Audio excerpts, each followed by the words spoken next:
हिकु पुटु पंहिंजे बुज़ुर्ग पीउ खे राति जी मानी खाराइण लाइ हिकु सुठे रेस्टोरेंट में वठी वियो। रेस्टोरेंट जे हॉल में काफ़ी टेबलूं पियल हुयूं, पर काफ़ी टेबलुनि ते ॿिया माण्हू मानी खाई रहिया हुआ। विच में ख़ाली पियल टेबल ते पीउ खे विहारे संदसि पसंदि जे ताम जो ऑर्डर कयो। मानी खाइण दौरान बुज़ुर्ग पीउ केतिरा ई दफ़ा मानी पंहिंजे कपिड़नि ते किराए कपिड़ा ख़राब कया।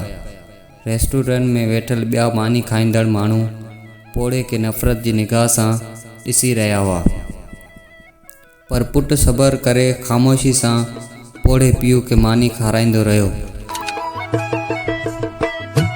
मानी खाइण खां पोइ बिना शर्म जे पुटु पोड़े पीउ खे वॉशरूम में वठी वञी हथ मुंहुं धोराया, ख़राब थियल कपिड़ा साफ़ कराया, वारनि खे फणी ॾेई ऐनक साफ़ करे पोइ ॿाहिरि वठी आयो।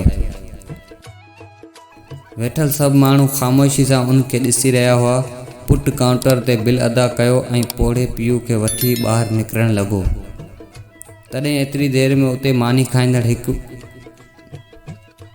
बुज़ुर्ग उन छोकिरे खे सॾु कयो ऐं उन खां पुछियो, छा तोखे नथो लॻे त तूं हिते पोयां कुझु छॾे वञी रहियो आहीं? छोकिरे जवाबु ॾिनो, न साईं, आउं कुझु बि न छॾे वञी रहियो आहियां। बुज़ुर्ग चयो, पुटु तूं हिते छॾे वञी रहियो आहीं। हर हिकु पुट जे लाइ सबक़ु ऐं हर हिकु पीउ जे लाइ उमेद।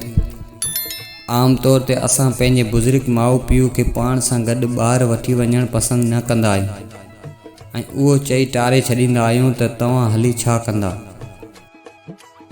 तव्हां खां कुझु खाइजे बि नथो, तव्हां घर ई वेठा हुजो त ई सुठो आहे। छा तव्हां भुलिजी विया आहियो जॾहिं तव्हां नंढा हुआ ऐं तव्हांजा माउ पीउ तव्हांखे झोली में खणी पाण सां गॾु वठी वेंदा हुआ?